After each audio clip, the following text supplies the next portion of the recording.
Hi folks, something a little different for the channel. I'm just going to review for you the day sack that I use on my UK walks, in case you're thinking of getting one of these.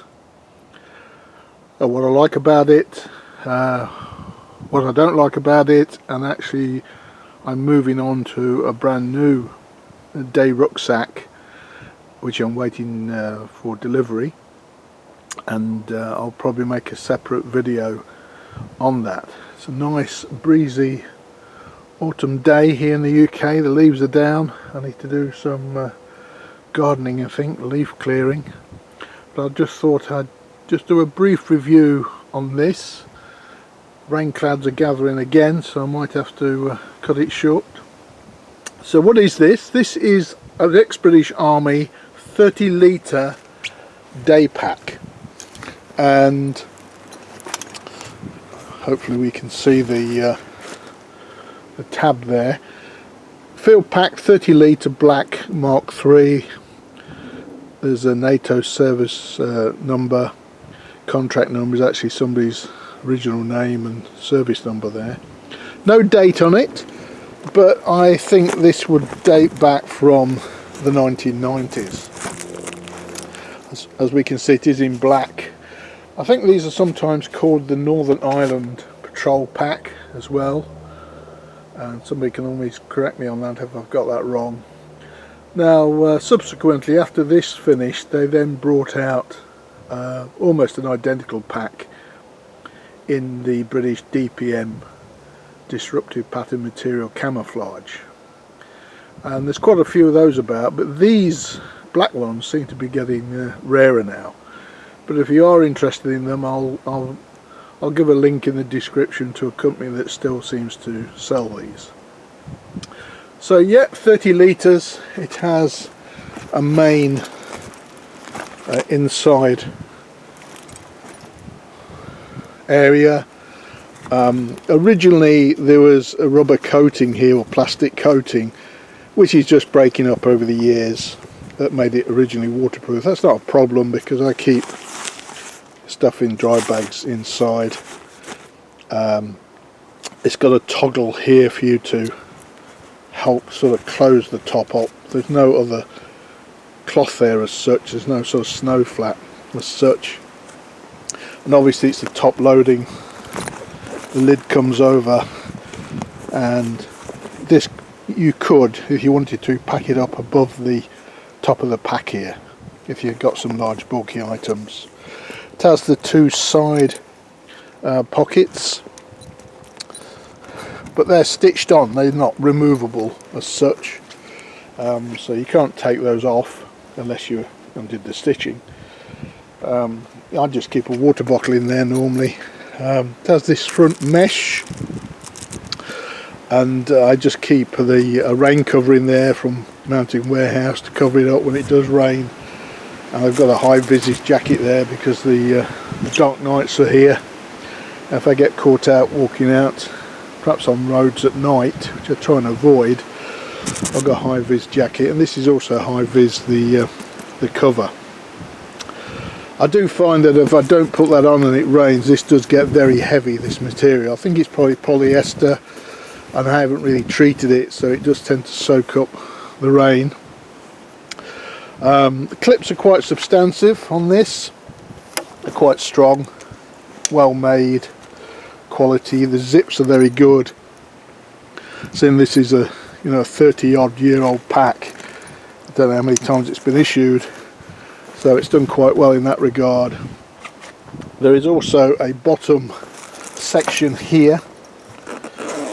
Now I'm not quite really sure what that's for. I just keep a little sort of ground sheet on there in case I need to sit down at any point, sort of take boots off or whatever. But I think it might be designed to actually just extend the bottom of the pack rather than a place to keep something. If you've got a long bulky item and you unzip that, the bottom would drop out, so to speak. Again, somebody knows better might be able to correct me on that, but that's what I think it might be originally for. But again, you can use it to keep something in there. Moving to the front, and at the top there is another pocket there with a zip on for you to keep whatever in. I've got a few things. I've got a SAM splint in there and space blanket. It has a tab here which you can put your name or emergency contact information, and I do that, but I've taken it out for this video.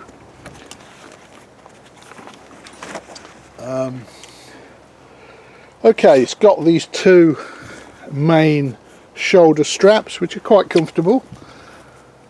The backpack is cushioned. There's no frame, it's a sort of soft shell pack. I'm going because it looks like it's going to rain any second. It doesn't provide very good ventilation though. Every time I come back I've got a wet back basically with this, irrespective of the time of year. Even though I think these arrows are designed to try and help airflow, it didn't really seem to work in my case. It's got a chest or sternum strap here that you can clip on, which I use. It doesn't have a waist strap. Now again, I believe that is, and again I could be corrected on this, somebody's used these in the army, and it's just about to rain, so I'm going to have to stop for now and carry on in a little bit.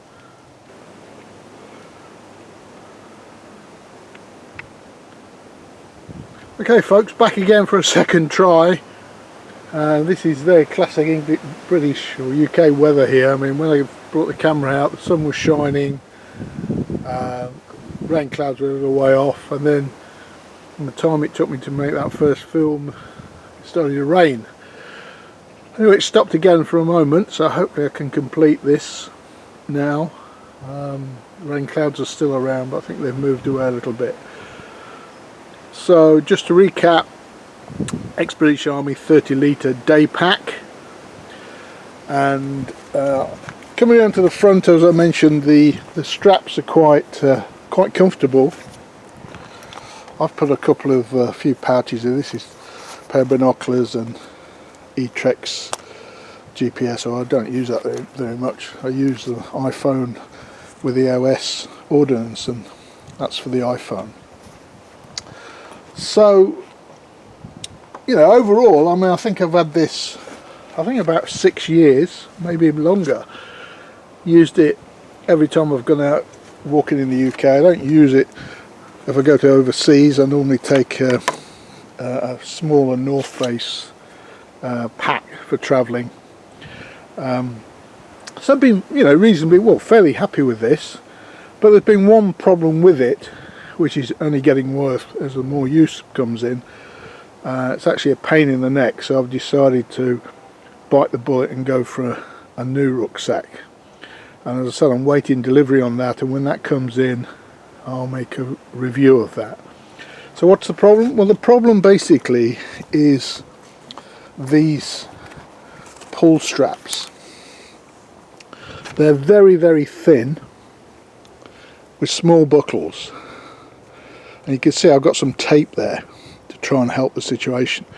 But obviously these sort of things work on a friction basis, don't they? You pull on the or cinch it down, if that's the right word. Pull it down, cinch it down, and it should stay in place on friction, really. But over time what happens is, bearing in mind this is, you know, probably 30 years old, or perhaps not quite that, maybe 25 to 30, the material, which I think this is polyester, gets smooth, and probably the inside of the buckle gets smooth, and it just doesn't hold.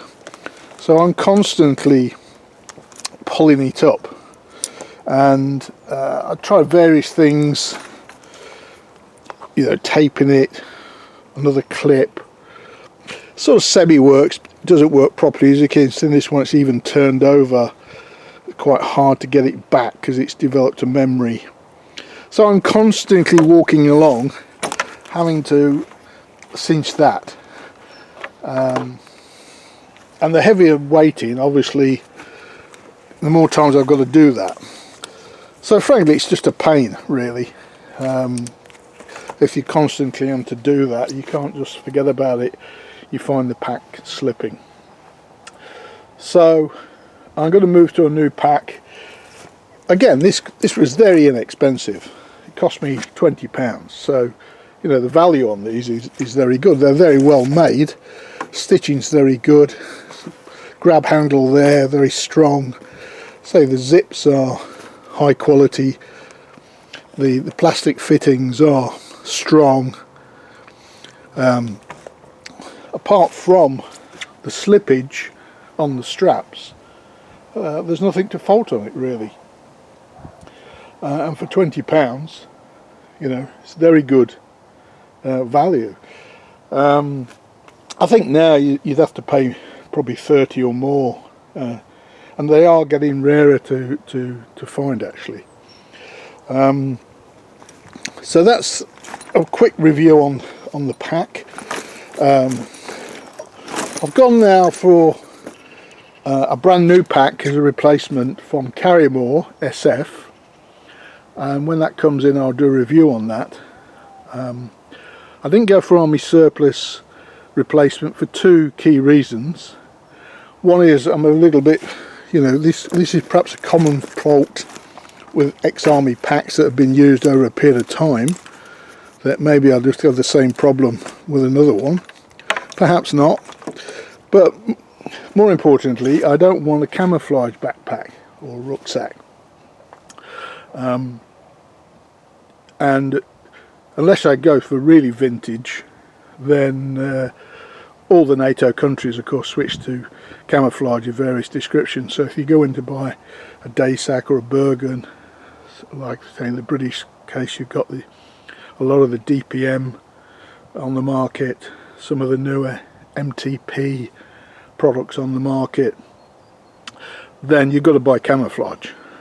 So if you go for a brand new product from another company, then the one I'm getting from Karrimor SF, I'm getting it in black, but they do make it in various colours. They make it in multicam, coyote, grey, olive green and black. So you have a choice, where with the surplus market now, apart from this pack, you're pretty well going to have to buy a camouflage pack, which if you're happy with that, fine, but I didn't want to actually do that. So that's the two reasons I'm moving to a new pack as opposed to surplus. But apart from this problem with the cinching down on these straps here, it's fine. Now obviously the real way to cure that problem, which I haven't done but could do, is you could take that off and stitch that, and then you'd have to stitch on a new piece with different buckles. You know, it's not a mega job to do that, but to do that correctly, I don't know if you need an industrial sewing machine, whether a standard sewing machine would do that strong enough. But if you had nylon stitching there and just replace these, that would be a relatively easy fix, I guess. As I said, I've just done things like put tape around to try and hold it. It sort of worked for a while, but again, it's not the ideal solution.